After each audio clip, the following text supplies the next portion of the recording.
Everyone, and welcome to the Sedona International Film Festival. We are celebrating our 30th anniversary, and we would like to thank our sponsors, Northern Arizona Healthcare, as well as all of our volunteers and sponsors throughout this year's film festival. We really appreciate your support. Thank you so much to all of you for participating. And as always, we're always excited in this room, media room, to interview filmmakers that are from around the globe. And this one right here, Peter, has been with us for quite some time as far as filmmaking. You were just here, was it a year ago or was it? Year and a half ago for, Last Band on Stage. Right, Yeah. right. And with the band Chicago. So all the behind the scenes is from this man here. And I can't wait to kind of pick his brain and find out if he can share some inside scoops. Absolutely. What do you want to know? I want to know everything. Now that Lee's not here, we could talk about it. Yeah, exactly. We Talk can talk behind about his back. Exactly. So tell me a little bit about the film that you're presenting. It's presenting this evening, correct? Yeah, we've been filming basically concerts for the last couple of years to try to do concert film for Chicago. And the way we usually do it is they play on a click track, so we're able to film from multiple angles every single night, and they cut together seamlessly, except for the random guitar solo or a vocal run. And so we actually, this is going to be a true world premiere of this. No one else has seen this, and we've actually just finished mixing this in the last week. So this is truly done for the Sedona Film Festival. Oh my God, that is so amazing. Yeah.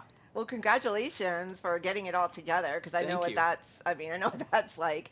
And you were here last time that we talked. We were talking about the pandemic because the band was the last band standing in Las Vegas performing.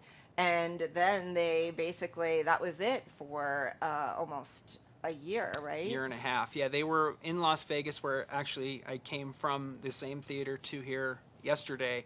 And they were quite literally the last band playing in the world before the shutdowns really took hold, because it was like 8 o'clock in Las Vegas, so everything on the East Coast had already finished. And the next day, it was weird leaving the Venetian. It was like the parking lot was empty. It was a ghost town. It's like, oh my God, this is like a Stephen King novel. And then, silver lining being 6-7 months later, when they were starting to kind of do Zoom concerts and all that, I started to think that doing a documentary about them coming back from the pandemic would be fascinating. It was fascinating. I saw the film because you were here. I think we saw it was at the Mary D. Fisher Theater. Mm-hmm. You were here. So was Ray, the drummer, Mm-hmm. and a couple of the other members. I think was Lee and Ray, yeah. Yeah, and then Tim Jessup, the sound engineer, Yep. was here. So I remember that very well. Wonderful, wonderful film. Thank so yeah, that was great. And so basically, so now this film is, tell me, so it takes off from that documentary. It's a concert. It's the concert. It's the Okay. full Chicago concert, mixed and shot from 30, 40 different angles. And so it's like people coming to the screening are be able to see basically like they're going to think of it like the classic rock version of the Eras tour, the Taylor Swift Eras tour. You get to see the concert without actually having to go to the venue to see it. Oh my goodness. So. And so tell me your relationship. So your uncle, tell me about your relationship and your uncle and to the Chicago band. Yeah, so when I graduated from college, and my uncle was one of the newer members of the group, keyboard player, vocalist, and they were doing a Christmas album at the time, and they needed somebody to come in and basically shoot a behind the scenes for little to nothing. And my uncle said, well, my nephew just graduated from film school, I bet he'd do it. And I did, and then I got hired and went on the road with them. And I've really, the first couple years in 2011 and 2012, I was out on the road pretty much the entire year. There are 110 shows a year.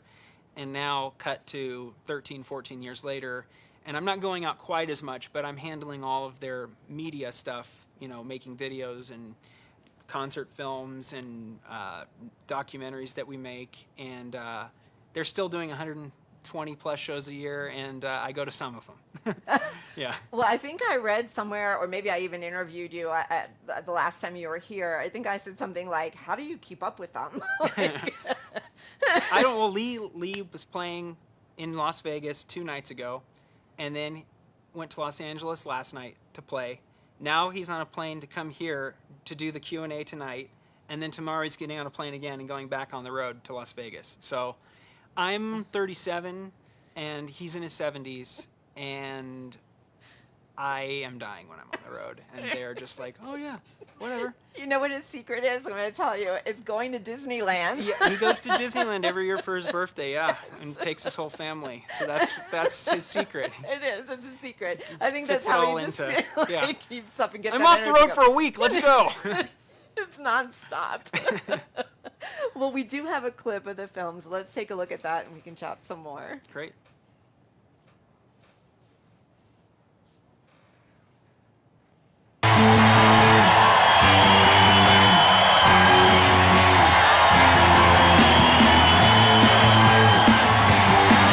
You can feel it? All right, you want to hear some more?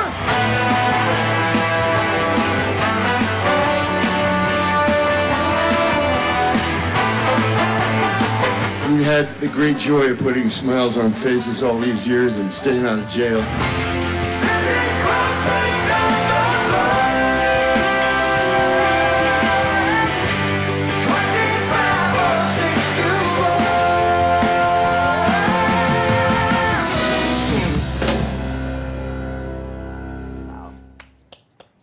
Nice. I mean, every time you see that, what do you think? I mean, it's exciting. I just think it kind of have to step back, like, from all the work that it takes to make one of these, and then realize, oh yeah, I get to do this for Chicago. And it's still, I mean, I feel incredibly fortunate that it is this group and not another group that I maybe don't like the music for, because I never ever get tired of this music. So, and my wife will be downstairs when I'm editing, and she'll hear the same 10-second stretch going over and over because I'm fixing an edit. And I think she feels sort of the same way, except she's in the other room. But for me, it's, yeah, I'm very blessed. Yeah. Do you have a favorite song? Saturday in the Park. Yeah. Yeah, that they perform. I think my favorite song that they don't perform is What's This World Coming To from Chicago 6. That's probably my favorite, but Saturday in the Park, I'd say. So you've been with them for 10 years or more. Almost 14. 14 years. Yeah. Oh my gosh. And you started fresh out of film school. I was 23. This is an amazing project to be working on Yeah. right out of film school.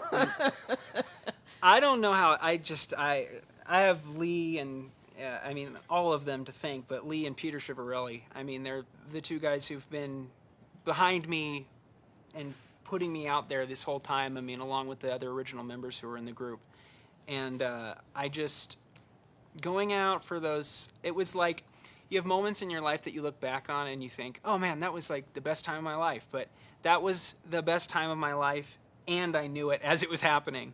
So it's like really, I just get a little emotional thinking about going back on the road as a kid, basically. Right. And getting to see, like, there's the guy that wrote Color My World, and there's the guy who wrote Saturday in the Park, and they're just right there and doing something, and I get to learn from them as they're, like you said. I mean, they were playing 6 shows a week at some points back then, and now it's just 5, so they've really slowed down. But it's, yeah, crazy. I know, you just wonder where they get the energy from, like, all the time The to do audience. this. Yeah, that's a really good If point. they're up It is- there and they're tired, and then they start playing a song, and there's 5,000 people that suddenly like all look at each other and are getting excited because it's the song they remember from 50 years ago, you can't. That's just like an adrenaline boost right Yeah. away. Yes. Yeah. So when you start shooting and editing, where does that adrenaline boost happen for you? No. No. No, it's like editing is very different from filming. Filming, I think, is more of an adrenaline boost because it's like you have to get it right then. But editing is a lot of like sitting there and not knowing what to do, and then like 3 hours straight of like going into not a zone, but just like tunnel vision where you forget time. I know Tim Jessup's like that. I mean, Tim just mixed this whole thing in like 30 days for this and pulling like 20-hour shifts. And I've sat with him when he's doing these things, and he literally just sits there and doesn't stop. And I'm like, don't you need to use the bathroom, or don't you need to eat? And that's what editing is. It's if you get better at it, you can maybe cut out a lot of the other stuff of where you don't know what you're doing and you're just more targeted. But Right. yeah, I've watched Tim took me on a tour of the sound studio, which Yeah. is here in Sedona, and watching because we were just shooting some photos around him doing his work, and he was actually doing some editing. And so just watching him, he went into the zone. We almost couldn't get him out. It was Yeah. like, hello, Tim? we're still here. He just gets right into it. He sits down in his chair, gets right into it as if like, what? We're Yep. not even there. don't even look over and see the red rocks out the window. No, Yeah. no, it's pretty amazing. So over the years, I mean, I know like your uncle was part of the band and everything. Did you ever like imagine that this would be a part of your life? No, I mean, the answer's kind of similar to what I hear Lee say about when they first started recording is like, you think you'll have 1 or 2 albums and then be done. And that's kind of, I'm always, or I was always at least, the first couple of years waiting for like the last tour date of that stretch to be my last show. And then it just kept happening. But I'm fortunate that it's part of my life, but you're always, as a freelance filmmaker, you're always looking for the next project because you have to plan down the road. And Chicago's always been there for me, so I'm very lucky. Yeah. So like, what? Like, are you thinking about something outside of doing, or do you think this is? We're going to see another one next year. That's a good question. I mean, I know they're going on tour with Earth, Wind, and Fire this summer, so I'll probably film something for that. And just in general, I mean, I do narrative films. I actually have another film playing here tomorrow, but I am always looking for new things to do, and I've never worked with another band besides Chicago, so I'm sure if there's more music, it's going to be Chicago. Well, you're kind of like that expert that people are going to be looking at. Yeah, I mean, I've kind of thought recently in the last couple of years that I have to be one of the few people that has this much experience with one group. I know there's all these music films coming out now, with like the Bob Marley one just came out and Yeah. the Queen one, and I'm like, man, I know so much about Chicago. I bet you I could do a really good, biopic, but it requires a film studio to put up the money for it. So we'll see. If I can I come don't up with doubt $100 you. million at some point. I don't Yeah. doubt you for a second. We'll see. I know you're going to carry it through. Yeah.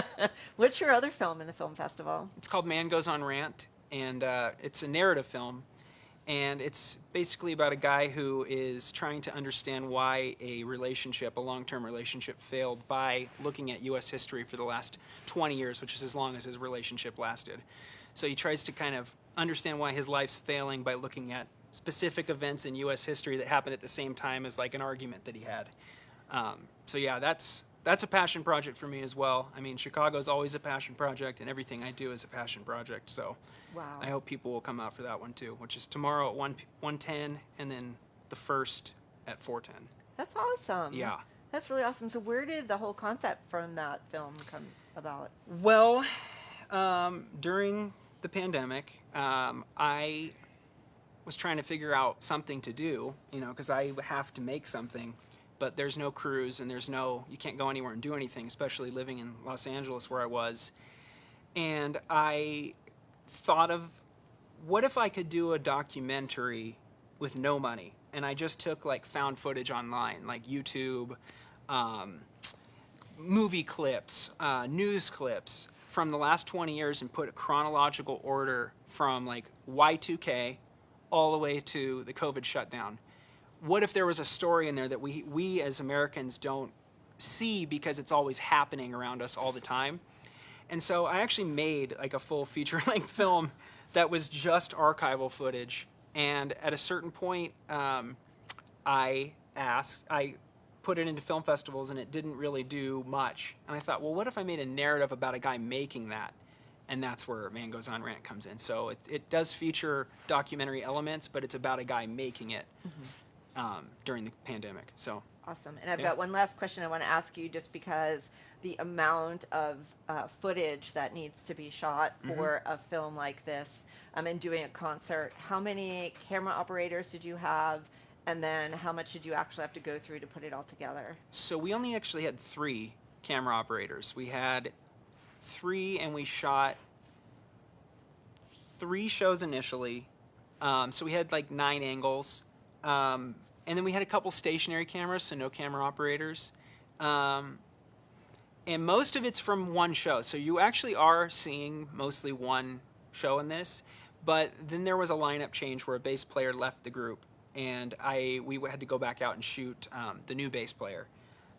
So that's actually, when you watch the movie and you see the bass player in there, it's a different show. But to me, I don't have a problem like sharing that information, because what it does is show how great the band is, that no matter what night they're playing, they sound exactly the same, and they're giving you, like, every single audience gets the same show. And so, yeah, it was probably,